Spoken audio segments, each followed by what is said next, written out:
I still remember the sound of the gravel under my boots that night, the kind that crunches just before your heart breaks. 25 years in the Army taught me how to decode radar signals, survive ambushes, and bury emotion. But nothing in my training prepared me for what it felt like to stand on the front porch of my own childhood home, staring at the glow of a porch light that used to mean welcome, and hearing my sister's voice on the intercom saying, "Emily, if you don't leave right now, I'm calling the police." For a second, I thought she was joking. Maybe she was angry. Maybe she was scared. But her tone wasn't fear, it was ice. I'd just stepped off a Greyhound from DC. Discharge papers still creased in my bag. My dress uniform pressed and perfect, like I was trying to hold myself together with starch. I hadn't seen my family in years, too many deployments, too many unspoken words between us. "Abby," I said, looking up at the second-floor window, where I could see her silhouette through the curtains. "It's me. I just want to see Mom." There was a pause long enough for hope to ache before she answered, "Mom doesn't want to see you. Neither does Dad. This isn't your home anymore." I froze. The words sliced through me with surgical precision. "Not your home." Before I could even breathe, a cruiser pulled up. The younger cop stepped out first, polite but detached, like this was just another Tuesday. The older one had a buzz cut that screamed veteran. When he saw me, something flickered in his eyes, recognition.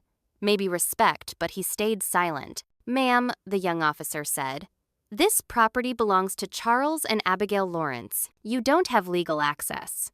I wanted to laugh. Not because it was funny, but because it was so absurd that my own last name had been replaced. "This house was built by my grandfather," I said quietly. "I helped paint that porch when I was 12. He only shrugged. "I'm sorry, ma'am. You'll need to leave." I stepped back as the iron gate closed. The sound of the latch locking was louder than any gunfire I'd ever heard. I stood there, under the flickering porch light, the night pressing down like a punishment. When the cruisers drove off, I didn't move.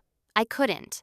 I walked 2 blocks away and sat in my car, an old navy blue Chevy that smelled like black coffee and base grease. I stared down the street toward the house. The same windows glowed amber, soft and domestic, like nothing had changed. But everything had. The lawn looked strange, too neat, too manicured, and right there by the mailbox was a crooked sign that hadn't been there before. "For sale, private listing." My throat tightened. My grandfather's name, the one engraved on that mailbox, was gone, replaced by a glossy sticker that read Ravenbrook Holdings, LLC. I didn't cry. Soldiers don't cry in the open.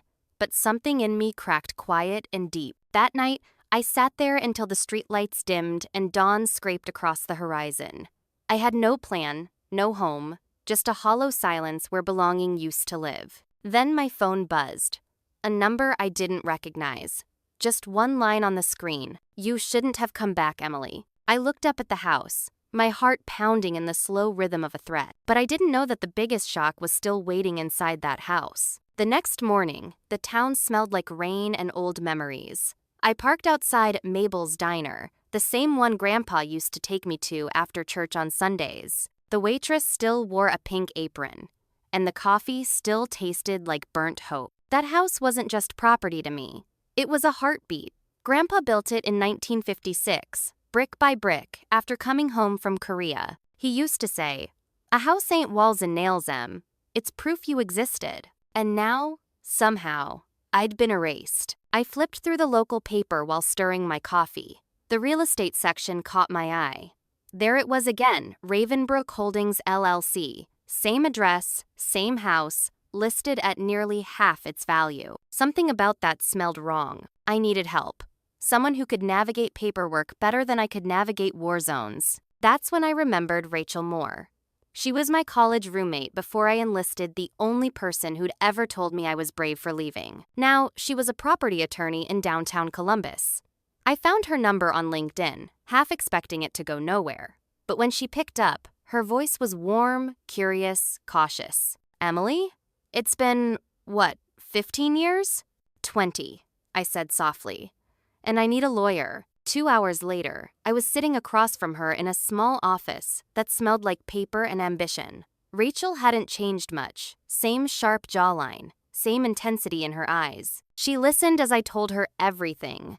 The rejection, the cops, the for sale sign, the text message. She didn't interrupt, just took notes in neat loops of cursive. Then she turned her laptop toward me. Let's start with the basics. Property deeds are public record. Her fingers flew across the keyboard. The screen loaded. My chest tightened. Owner: Ravenbrook Holdings, LLC. Previous owner: Emily Lawrence Seller. Wait, I said, leaning closer. That's my name. I never sold anything. Rachel's brow furrowed. There's a recorded transfer from 3 months ago, and this, she pointed to the signature line, is supposedly yours. It wasn't. I knew every curl of my own handwriting, every angle of my initials. This one looked performed. My hands shook. So they forged it? Most likely, she said. But we'll need proof timestamps, notary info, witness records. Whoever did this covered their tracks. She clicked another tab, tracing the company registration. Ravenbrook Holdings was formed last year. No physical address, just a P.O. box and a signatory. Brian Collins. I froze. Brian Collins, my sister's husband. A man who once told me I was too intense for family dinners. Rachel glanced at me. I'm guessing you know him. Yeah, I said. He married my sister, and apparently he bought my house. The words sounded unreal, like I was reading someone else's tragedy. Rachel exhaled slowly. Emily, this isn't just family drama. This could be criminal forged signature, fraudulent deed transfer, maybe even identity theft. I stared out the window. The clouds were bruised gray, the kind that promised a storm. Grandpa's voice echoed in my mind. A house is proof you existed. If they thought they could erase me, they were about to learn how hard it is to kill a soldier's resolve. Then Rachel's printer whirred to life. She slid a fresh page toward me, a copy of the recorded deed. At the bottom, the notary's name glared back in bold ink. Cynthia Harlan, suspended license. Falsification of records. 2022. Rachel looked up, her voice low. Emily, whoever did this didn't just steal your home. They planned it. I felt a chill run down my spine, but I didn't know yet the paper trail wasn't the only thing they'd buried. There was something hidden inside that house, and it was worth more than any inheritance. Rachel's words echoed in my mind the entire drive home. They planned it. I couldn't stop replaying them, couldn't stop picturing Abby's face at that window, cold, perfect, detached, like a stranger wearing my sister's skin. By the time I reached my apartment, my coffee had gone cold, and my hands wouldn't stop trembling. I dropped my keys on the counter and opened my laptop. Years of military discipline kicked in when you're under attack. You gather intel. I logged into every database I could access as a veteran: property records, court filings, business registries. It all pointed back to Ravenbrook Holdings, LLC, a ghost company with no employees, no phone number, no website. Just a tax record linking it to a logistics firm, Collins Freight Solutions. Brian's company. I clenched my jaw so hard it hurt. This wasn't just betrayal. It was strategy. He'd used my deployment, my absence, to file paperwork, transfer deeds, falsify notary signatures. He counted on me being thousands of miles away, counted on me not coming back. I emailed Rachel everything I found. Within the hour, she called me, her voice clipped but calm. You were right. The LLC's address connects to a virtual office in Cleveland, the same building where Brian registered 3 other shell companies, all inactive, all under family names. I swallowed hard. How deep do you think this goes? I think your family didn't just steal a house, she said. They might be laundering money through it. The silence after that felt endless. That night, I couldn't sleep. My apartment walls felt too thin, the air too still. I scrolled through old photos, Grandpa in his work overalls, me and Abby chasing fireflies in the yard. I stared at my younger self, so sure that blood meant loyalty. When my phone buzzed again, I almost ignored it. Another anonymous number. This time, the message said, "You don't belong in this town anymore. Don't dig where you can't handle what's buried." My stomach turned. Someone knew I was investigating. I called Rachel immediately. "We're being watched," I said. She didn't sound surprised. "Then it's working. Fear means we're close." The next morning, she texted me a utility report from the county energy department. "Emily, look at this," she wrote. Power spikes every night between midnight and 3 a.m. Consistent load like heavy machinery running in the basement. No permits, no construction filings, nothing. I stared at the chart on my phone. Grandpa's basement wasn't that big. What the hell were they powering down there? Rachel's next message hit harder. Your sister and Brian have been using the property for storage. But according to local zoning laws, that's illegal.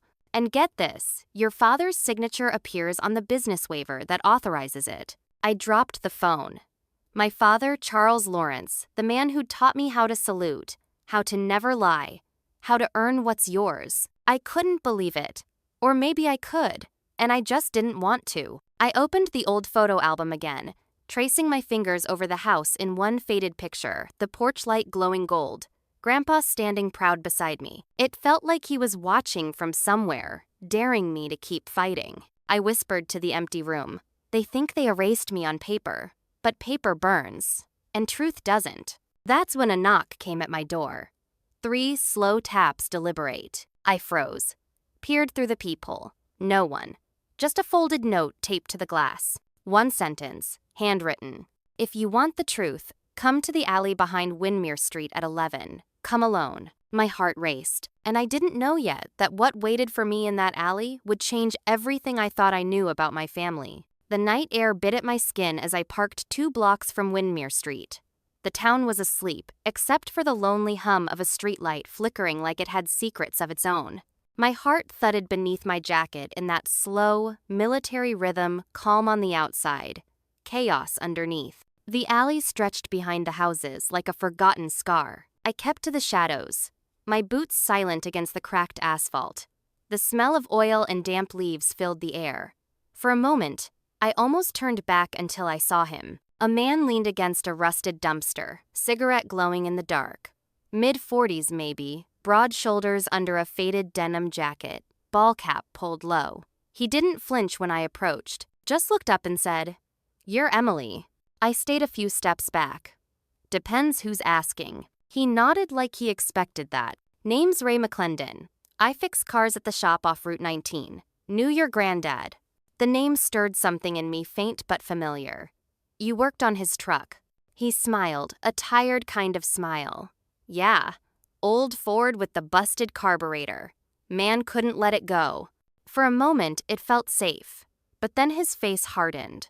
"Listen, I don't usually get involved in family stuff, but things ain't right over there." "What do you mean?" He flicked the cigarette away and lowered his voice. "I've seen men coming in late at night. Unmarked vans, no plates. They unload heavy crates look like industrial equipment.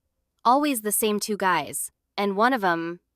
He hesitated. "One of 'em's your brother-in-law, Brian." My pulse spiked. "You're sure?" He nodded. "He acts like he owns the place. I've seen him yelling orders, and there's always this other tall guy gloves, never speaks. They're running something out of that basement, and it ain't furniture." I felt the chill crawl up my spine. "What do they do with the crates?" "They lock 'em up, stay inside for hours. Then the next day, the same trucks drive off before sunrise. I tried to get close once, but..." He tapped his chest pocket, revealing a small, dented badge. "Private security showed up. They knew my name, my schedule, everything." I swallowed. "Why tell me all this?" Ray looked me dead in the eye. "Because your granddad was good to me. And he told me once, if they ever mess with that house, don't stay quiet." For a second, I couldn't breathe. My grandfather had sensed this even before he died. I reached into my coat and pulled out a small audio recorder, the kind we used overseas. "I need proof," I said. "If they're using that house for something illegal, I'm gonna find out." Ray's expression tightened. "You sure about that? These people don't care about the law. They got money, connections. Your dad's tied up in it too." The words hit like a punch. "My dad?" He nodded. "I've seen him there. Couple nights a week, standing at the door, watching." My throat went dry. The man who raised me on honor and duty standing guard over criminal shipments in my grandfather's house. Ray shifted uneasily. "If you go back there, go smart, not loud. You didn't hear this from me." He started walking away, fading into the darkness. I stood there for a long time, gripping that recorder, the alley spinning around me. The soldier in me wanted evidence. The daughter in me wanted to wake up from this nightmare. But one thing was certain, I wasn't going to run this time. I got back in my car, parked near the old house again, and stared through the windshield as the porch light flickered on. I whispered to myself, whatever's in that basement, I'm going to see it with my own eyes. What I didn't know was that the truth waiting inside that house would make betrayal look merciful. I got there just before midnight, dressed in black, my old combat jacket zipped up to my chin. The wind coming off the Ohio fields had that early winter edge, sharp enough to sting. I parked 3 houses down, cut the engine, and sat in silence until my pulse stopped hammering in my ears. The house looked still too still, the kind of stillness that hides movement. I slipped out, keeping low. Years of covert ops made my body move before my brain could panic. Across the street, the same lamppost Ray had mentioned stood crooked, its light flickering like a warning. Then I heard it, the low growl of an engine. Headlights off. 2 black trucks rolled in, just like he said. They backed up the driveway, slow, confident. 4 men stepped out. One of them was unmistakable Brian. Even from a distance, his walk gave him away. Shoulders back, chin up, arrogance like armor. My fingers tightened around the small camera clipped to my collar. I zoomed in, snapping photo after photo. The other men were unloading crates, moving fast. Coordinated like this wasn't their first run. Brian gestured toward the basement door. They disappeared inside. My breath came shallow. I needed to hear what was happening. I crawled to the side of the yard, keeping to the shadows, until I found a basement vent, one of the old ones Grandpa had installed himself. I slid the tiny audio recorder through the grating and waited. For a few minutes, nothing but muffled thuds and machinery hums. Then voices. Get this batch sealed tonight. No labels, no trail. And the money? Already cleared through the Ravenbrook account. What about the officer? The hairs on the back of my neck rose. The officer? Then a third voice cut in deeper, slower, one I knew in my bones. If she finds out, we sever the tie. She's not family anymore. I stopped breathing. The gravelly tone, the deliberate pace, it was my father. My throat went dry. I pressed my hand to my mouth, fighting the sound trying to escape. My own father wasn't just aware he was giving orders. We keep the shipments quiet until the sale closes, he continued. Once it's done, no one connects it to us. She's been gone too long. Nobody will believe her anyway. Every word felt like a slow-motion bullet. I backed away from the vent, hands shaking. My own father, the man who saluted the flag every morning, the man who drilled honesty into me like scripture, had turned the family home into a front for a crime. My camera was still recording. My brain screamed, "Get out now." I slipped back through the fence, heart pounding. But when I reached the car, the street was no longer empty. A dark sedan was idling at the corner, headlights still off. I ducked low, watching. Someone inside was staring straight at me. I didn't wait to find out who. I started the engine and drove. By the time I made it home, my hands were shaking so bad I could barely unlock the door. I went straight for the recorder, but when I reached into my pocket, it was gone. Panic clawed up my throat. I tore through my jacket. The floor, the seat of my car, nothing. The vent was clean when I drove back to check. No recorder, no trace. That meant one thing. They knew I'd been there. An hour later, my phone lit up again. No name, no greeting. Just a message that froze my blood. You're playing with fire. We have your military psych file. Want the world to see what's in it? My vision blurred, rage flooding through the fear.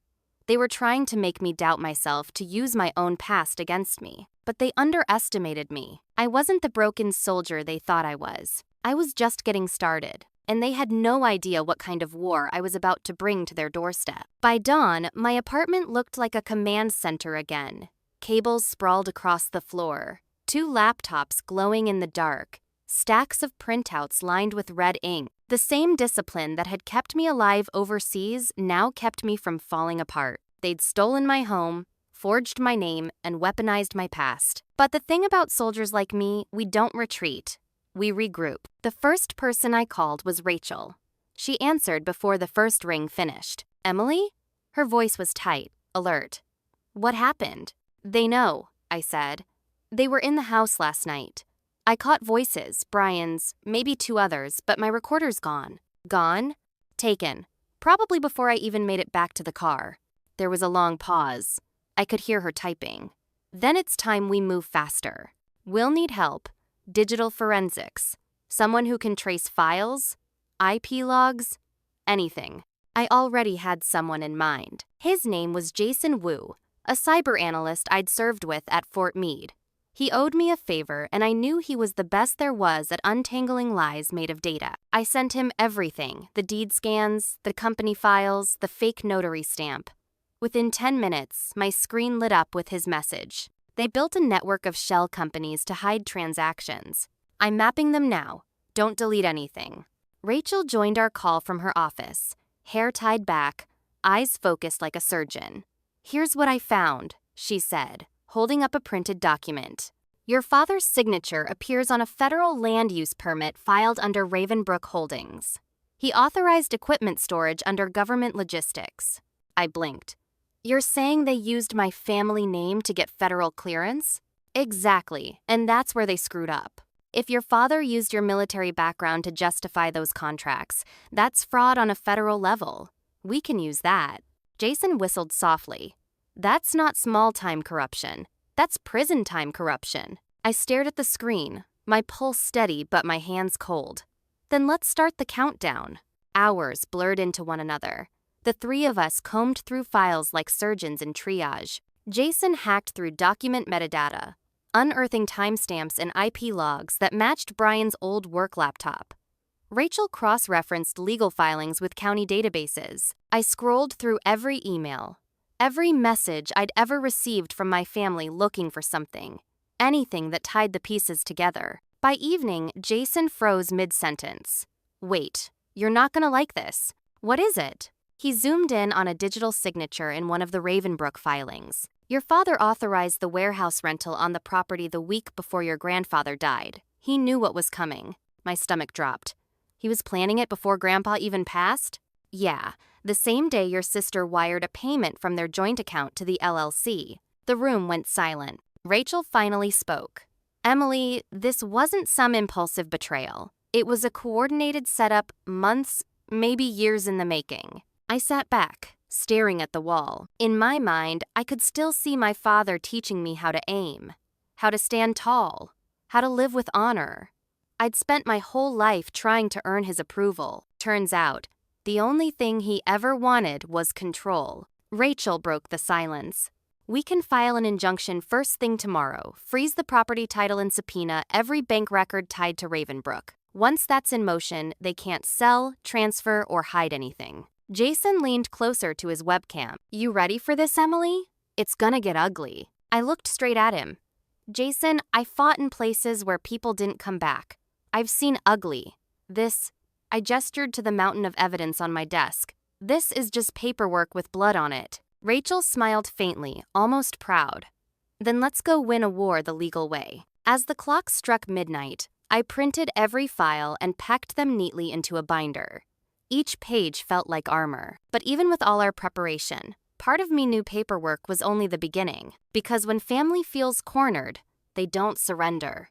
They strike back. And before the sun rose, I would find out just how far they were willing to go. The next morning, the sky was bruised with rain clouds, that heavy, gray kind that makes the world feel like it's holding its breath. I'd barely slept. My uniform hung pressed and perfect, medals aligned, boots polished to a mirror. I didn't wear it out of nostalgia. I wore it because today, I needed armor. Rachel pulled up outside my apartment in her navy blue sedan, briefcase on the passenger seat. She didn't say much, just looked at me like she already knew this was going to be a day we'd both remember. We drove in silence to my old neighborhood. The houses blurred past porches with pumpkins still out from Halloween, flags half faded from summer Sunday ordinary lives. I wondered how many of them knew the kind of war that could unfold behind closed doors. As we turned onto Windmere Street, my heart thudded once, hard, like it was warning me. The house came into view, my grandfather's house, the one they'd stolen. The hydrangeas were gone, replaced by manicured hedges that looked too expensive for the neighborhood. The for sale sign had been removed. They were settling in. Rachel parked at the curb. She reached into her bag and handed me a thick envelope. "The injunction's filed," she said. "Effective immediately. They can't touch the property or move money tied to it." I nodded, gripping the packet until my knuckles went white. "Let's finish this." We walked up the path, the same one I used to chalk with hopscotch squares as a kid. My boots echoed on the pavement. The porch light flickered once, like it remembered me. When I rang the bell, I could hear footsteps inside, hesitant, deliberate. Then the door cracked open. Abby stood there. Her hair was perfect, makeup flawless, like she'd been playing house for an audience. But her eyes, those were the same cold mirrors from that first night. "Emily," she said flatly, crossing her arms. "What are you doing here?" Rachel stepped forward, calm but firm. "We're here to serve you with a court injunction. As of today, all property transfers, leases, and financial movements tied to this address are frozen under county order." Abby's face paled. "You can't do this." Already did," Rachel said. A shadow appeared behind her. Brian, in a gray t-shirt and smug grin, holding a mug of coffee like this was any other morning. Well, he said, his voice slick with amusement. "Didn't think you'd actually try to play soldier again, Em." I met his eyes. "I'm not playing." He laughed once. "You really want to drag your own family through court? Over a house?" "This isn't about a house," I said quietly. "It's about what you did with it." And Brian's smirk faltered. He looked past me at Rachel, then back. "You don't know who you're dealing with." "Sure I do," I said. "A con artist with a logistics company that launders stolen contracts through fake LLCs. And a coward who hides behind my sister's name." Abby's voice cracked. "You don't have proof." Rachel lifted the folder. "We have everything: signatures, timestamps, wire transfers, and a notary suspension tied to this very deed." Brian's jaw tightened. For the first time, his confidence flickered. "You're unstable," he said, his tone suddenly sharp. "We'll tell the court that. PTSD, disciplinary reports, mental health evals, it's all on file." I didn't blink. "Already filed with my defense affidavit. Cleared by the Department of Defense." "Nice try." Rachel's voice cut through the air like glass. "And if either of you attempts intimidation again, we'll add witness harassment to the motion." Abby looked down at the injunction papers Rachel handed her, fingers trembling. Her voice dropped to a whisper. "You're tearing this family apart." I took a deep breath. "No. You tore it apart the moment you forged my name." We turned to leave. Behind us, the door slammed not out of anger, but fear. In the car, Rachel exhaled. "They'll hit back," she said. I watched the house through the rain-specked window. "They already did," I said quietly. "Now it's our turn." Lightning cracked across the sky, thunder rumbling like distant artillery. Because this wasn't about revenge anymore. It was about reclaiming the truth and proving that even when family becomes the enemy, honor doesn't disappear. But I didn't know yet, the war wasn't over. The courtroom was about to become the final battlefield, and the verdict would decide more than ownership. It would decide who we all truly were. The courtroom smelled like old wood and tension. Every sound, the shuffle of shoes, the whisper of documents, the scrape of chairs echoed louder than it should have. I sat at the plaintiff's table in full uniform, medals glinting faintly under the fluorescent lights. I didn't wear them for vanity. I wore them to remind myself who I was before all this madness, before betrayal had a family name. Across the room sat my father, Charles, straight-backed and unreadable. His hands clasped on the table as though prayer could erase guilt. Abby sat beside him, pale and brittle, eyes glued to the floor.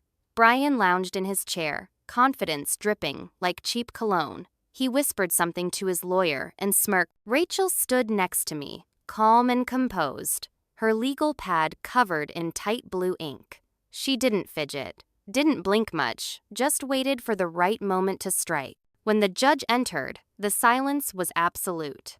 "State your case," he said. Rachel rose, her voice steady. "Your Honor, this case concerns forged property transfers, fraudulent use of military credentials, and the deliberate erasure of rightful ownership. My client, Major Emily Lawrence, returned from service to find her family had stolen her inheritance, a home built by her grandfather, a veteran himself. What we will show today is not only a betrayal of trust, but a calculated conspiracy. She gestured toward the defense table. By her own blood. Abby flinched. Brian's grin vanished. As Rachel spoke, I felt my heart steady, the rhythm of discipline grounding me. This wasn't war, not the kind with bullets, but it was just as brutal. The prosecutor called the first witness a county clerk. He confirmed that my digital signature had been used to authorize the house transfer. Then Rachel showed him the side-by-side comparison, my real signature from past filings versus the forgery. The difference was undeniable. Next came the notary's records, Cynthia Harland, the suspended notary Rachel had found. Her file revealed multiple falsified deeds and DMV affidavits, all connected to Ravenbrook Holdings. The courtroom murmured. Then Jason took the stand, explaining in crisp technical language how the shell companies linked to Brian's logistics firm and how bank transfers from Abby's joint account funded the entire operation. Every piece of evidence fell like a domino. Brian's lawyer tried to object, tried to paint me as unstable, a traumatized veteran chasing ghosts. But when Rachel displayed the certified letter from the Department of Defense verifying my psychiatric clearance and active commendation, his argument deflated mid-sentence. Then came the audio, not the one I lost, but a recovered backup file Jason had pulled from a cloud sync. The judge leaned forward as my father's voice filled the room, cold and unmistakable. If she finds out, we sever the tie. She's not family anymore. The silence that followed was so heavy, it felt like gravity itself had increased. I looked at my father. His jaw flexed once, but he didn't deny it. Didn't look at me. Just stared at the table like the wood grain might save him. Rachel rested her hand on my shoulder, then turned to the judge. Your Honor, this is not just theft. It's a betrayal of legacy. The home in question was a veteran's property, intended for his granddaughter. These defendants used deceit, forgery, and federal fraud to erase her identity for profit. The judge's gavel came down once, sharp and final. This court finds in favor of the plaintiff. Property is to be returned to Major Lawrence. All accounts tied to Ravenbrook Holdings are frozen pending federal investigation. He looked to the defense.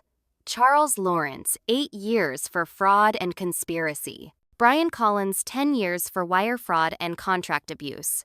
Abigail Collins, 6 years, forgery and perjury. The room erupted in whispers. Abby broke into quiet sobs. Brian went pale. My father didn't move. Not one muscle. When the bailiffs led them away, I felt not victory, just an ache. Like I'd just buried something that had already been dead for years. Outside, reporters waited microphones, cameras, bright lights. I didn't stop for interviews. But as I stepped down the courthouse steps, a group of veterans stood near the sidewalk, old men in faded jackets, caps embroidered with unit patches. One of them stepped forward, his voice gravelly but strong. Major Lawrence, he said, you reminded them what honor looks like. I met his eyes. Honor doesn't belong to titles, I said. It belongs to truth. He nodded, and the others saluted. As I returned the salute, I felt the weight of everything, loss, justice, blood, paper settle into something steady inside me. But that night, when I finally stood outside the house again, wind moving through the empty porch, I realized the verdict wasn't the end. Because reclaiming a house is one thing. Reclaiming peace, that would take longer. It took 3 weeks for the paperwork to finalize 3 weeks of silence from the people who once shared my last name. The house was mine again, legally and officially, but it didn't feel like victory. It felt like walking through the ashes of something that used to be warm. When I first turned the key and stepped inside, the air was still heavy with a kind of ghostly weight. The furniture was gone, the walls bare. The echoes of their voices had faded, but not the memories. I traced my hand along the doorframe, the one Grandpa carved my height marks into every birthday until I turned 12. The tiny grooves were still there, barely visible under a coat of new white paint. They'd tried to cover everything, but some things don't hide easy. I walked from room to room, listening to the creaks, the familiar hum of the old pipes. In the kitchen, sunlight spilled through the window and caught a tiny scratch on the counter, the one I'd made when I was 15, trying to open a can with a pocket knife. Grandpa had laughed so hard that day, I could still hear him saying, "Don't fix your mistakes too fast, Em. Sometimes they're proof you lived." I sat on the floor right there and let myself cry, really cry for the first time since the night Abby called the cops. Not for the loss of property, but for the kind of love that had died somewhere along the way. I thought about my father, sitting in a cell, still convincing himself it was all justified. About Abby, who'd traded blood for money and power. And about Brian, who probably thought control was the same thing as strength. But I didn't hate them anymore. Hate was too heavy to keep carrying. I had learned something in war: you can't rebuild anything while your hands are still clenched into fists. So I started small. A new lock on the front door. A patch of blue hydrangeas planted under the porch. A flag on the railing, not as a symbol of the country I served, but as a promise to myself that I wouldn't live in fear of my past. Some nights, I'd sit on the porch with a cup of coffee and watch the street. Neighbors walked their dogs, kids rode bikes. Life went on quiet, ordinary, good. And I realized that maybe peace doesn't come with grand endings or perfect justice. Sometimes, peace is just stillness after years of noise. A local reporter tried to get me to do a hero story about the trial. I turned it down. There were no heroes here, just people learning how to live with the wreckage of their choices. One afternoon, Rachel stopped by. She stood in the doorway, looking around. "You could sell this place, you know," she said gently. "Start over somewhere new." I smiled faintly. "No, I already did that once. I think I'll stay this time, let it start over with me." She nodded, and for the first time in months, I saw sunlight break clean through the clouds. That evening, I opened Grandpa's old toolbox, the one that had sat untouched in the basement. Inside, beneath a rusted wrench and a faded photograph, was a small wooden plaque I'd never seen before. Carved into it, in his uneven handwriting, were the words, "Family isn't who keeps your name, it's who keeps your heart." I don't know if he meant it as a lesson or a warning, but either way, it landed. Because in the end, I didn't win by reclaiming a house. I won by remembering who I was before they tried to rewrite me. And when I finally locked up that night, porch light glowing steady above me, I whispered the truth out loud, not to them, but to myself. Family doesn't mean ownership. Home isn't a place, it's peace. I walked inside, closing the door softly behind me. And for the first time in years, maybe ever, I felt like I was home.